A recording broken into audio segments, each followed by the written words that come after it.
India और बांग्लादेश जैसे मुल्कों में रिटायरमेंट की एज को बढ़ाया जा रहा है, लेकिन पाकिस्तान में रिटायरमेंट की एज को कम करने की प्रपोजल जो है वो इस टाइम अंडर कंसिडरेशन है। और इसके ऊपर जो है वो एक जामे हिकमत अमली बनाई जा रही है कि रिटायरमेंट की एज को 60 से कम करके 55 ईयर्स कर दिया जाए। अब ये किस तरीके का मैकेनिज्म होगा, इस पे किस तरीके से जो है वो वर्किंग जारी है, IMF ने जो कंडीशन इम्पोज की है उसके पीछे जो वो क्या महरक़ात हैं, कौन कौन सा सेक्टर जो है वो इसके अंदर मुतासर होने जा रहा है, ये सब मैं आज आपको इस वीडियो में बताऊंगा। अपने वीडियो शुरू करने से पहले मैं आपसे रिक्वेस्ट करूंगा मेरे फेसबुक पेज को लाइक करें, यूट्यूब चैनल को सब्सक्राइब करें, ताकि लीगल टॉपिक्स पे इस तरह एडवाइस मैं आपसे शेयर करता रहूं। दूसरी मेरी आपसे रिक्वेस्ट है कि मेरी वीडियोस को पूरा जरूर देखा करें, ताकि लीगल टॉपिक से रिलेटेड जो भी डिस्कशन है वो आपको डिटेल में कॉन्सेप्ट समझ आ जाए और किसी भी किस्म का जो क्वेश्चन है वो अनआंसर्ड ना रहे। अब आ जाते हैं अपने असल टॉपिक की तरफ कि रिटायरमेंट की एज जो है वो उसको कम किया जा रहा है, इसके पीछे क्या मामला आता है। असल में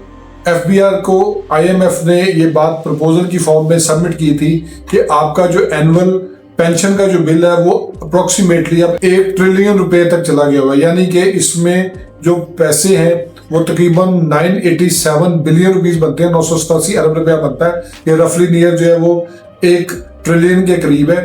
वो अमाउंट जो है वो हर साल गवर्नमेंट ऑफ पाकिस्तान को पेंशन की मद में अदा करनी पड़ती है पेंशनर्स को, और ना सिर्फ पेंशनर्स को अदा करनी पड़ती है बल्कि उनकी फैमिली में अगर एक पेंशनर फॉल हो जाता है, उसकी बेवा को, उसकी बेटी को, उसके जो है वो नाबालग बच्चे को, या उसकी ऐसी बेटी है जो बाद में शादी के जो है वो बेवा हो चुकी है, उसको भी जो है वो अदा करनी पड़ती है। तो गवर्नमेंट ने ये बात डिसाइड की कि हमें इस पेंशन की अमाउंट को जो है वो कम करना है। तो उसकी वजह से IMF ने उनसे डायरेक्टली ये बात डिमांड की है कि आप जो है वो रिटायरमेंट की एज को कम करें। अब इसमें दूसरा सवाल ये आ जाता है कि इसमें कौन कौन सा सेक्टर जो है वो टारगेट होने जा रहा है। तो अभी तक जो है वो गवर्नमेंट ऑफ पाकिस्तान ने किसी भी एक स्पेसिफिक सेक्टर को जो है इस मामले में टारगेट नहीं किया है, लेकिन उन्होंने ये जरूर कहा है कि अब हम आइंदा से हर महकमे के मुताबिक हर पोस्ट के अगेंस्ट जो है वो चीज़ों को देखेंगे, कौन सा महकमा है, उसमें कितनी किस्म की जो है वो पोस्ट है और उस पोस्ट में से किस बंदे को किस हद तक जो है वो काम करना चाहिए। जिस तरह हमारे यहाँ पे हायर कोर्ट्स के जो जजेस हैं उनकी रिटायरमेंट एज जो है वो 62 ईयर्स ऑफ एज है, लेकिन उसको जो है वो सेक्टर वाइज जो है वो कंसिडर किया गया है। हाई कोर्ट से रिलेटेड जो मुतलका महकमे हैं बाकी, जिसमें उनका स्टाफ भी है, जो वो गवर्नमेंट के मुलाजमीन है, उनकी जो रिटायरमेंट एज है वो 60 ईयर्स है। इसी तरह गवर्नमेंट ने कहा है कि हम हर अदारे को देखेंगे, हर एक अदारे के अंदर जितने डिपार्टमेंट्स काम कर रहे हैं, हर उस डिपार्टमेंट की जो है वो एक समरी रिपोर्ट बनाई जाएगी, कितने लोग वहाँ पे काम कर रहे हैं, कितने लोग वहाँ पे रिक्वायर्ड हैं और किस हद तक रिक्वायर्ड है, उनकी फिजिकल एक्टिविटी कितनी है, उनकी बायोलॉजिकल, क्रोनोलॉजिकल, या इसके अलावा जो है वो उनकी जो एज है वो उनकी जॉब के अकॉर्डिंगली जो भी बनती है उसको जो है वो इंडिविजुअली कंसीडर किया जाएगा। अब जब ये सारे मामला हो जाएंगे, तमाम डिपार्टमेंट्स को इन तमाम चीज़ों को जो है वो एक प्रॉपर वे में समराइज किया जाएगा, उसके बाद उन तमाम चीज़ों के ऊपर जो है वो वर्कआउट होगा, क्योंकि IMF ने एक क्लियर कंडीशन जो है वो कर दी है कि जिस तरह उन्होंने कहा था कि आप अपना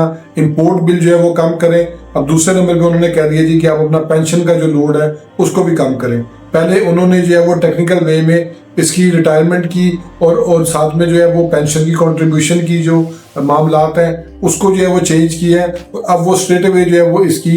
एज की जो है वो जो सर्टेन लिमिट है उसको जो है वो कम करने जा रहे हैं। अब बांग्लादेश में और इंडिया में यही एज जो है वो 58 ईयर्स है, और इंडिया में कई डिपार्टमेंट्स में ये एज जो है वो 60 ईयर्स तक चली गई है। लेकिन उन्होंने कहा है कि आप जो है वो इसको हर सूरत में जो है वो कम करें, क्योंकि गवर्नमेंट का भी पहले यही प्लान था। जनवरी 2024 में जो मीटिंग्स हो रही थी IMF के साथ, उसमें यही डिसाइड किया गया था कि पेंशन की जो एज है उसको जो है वो कम करने के लिए, या उसका बिल जो है वो उसको कम करने के लिए हम जो सर्विस की जो टेन्योर है उसको जो है वो बढ़ा देंगे। लेकिन चूंकि जो लास्ट ड्रॉन सैलरी होती है उसके अकॉर्डिंगली जो है वो एडजस्टमेंट के हिसाब से जो है वो उसकी सैलरी के उसको जो पेंशन की अमाउंट को फिक्स किया जाता है। तो इसी वजह से उन्होंने इस बात को डिसाइड किया है कि instead of changing every other thing, हमें इसको sector by sector, department by department, क्योंकि जो सेक्टर होगा, सेक्टर जिस तरह एविएशन सेक्टर है, पुलिस का सेक्टर है, या कोई भी उसमें जो है वो और सेक्टर है, या जिसकी वजह से हम इंस्टीट्यूशन की बात करें तो उस इंस्टीट्यूशन के अंदर काफ़ी ज़्यादा डिफरेंट डिपार्टमेंट्स होते हैं।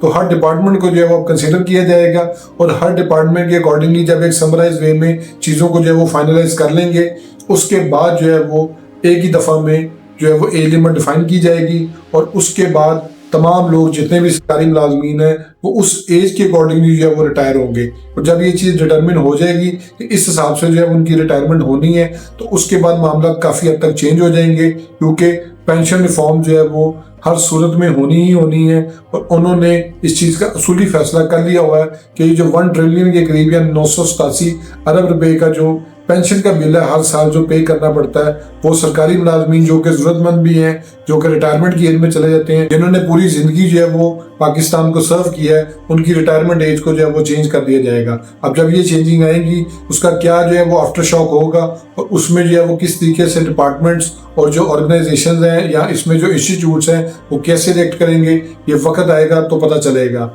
होप्स आपको ये वीडियो पसंद आई होगी। मेरे फेसबुक पेज को लाइक करें, यूट्यूब चैनल को सब्सक्राइब करें, ताकि लीगल टॉपिक्स पे इस तरह मैं आपसे शेयर करता हूँ। Thank you for watching.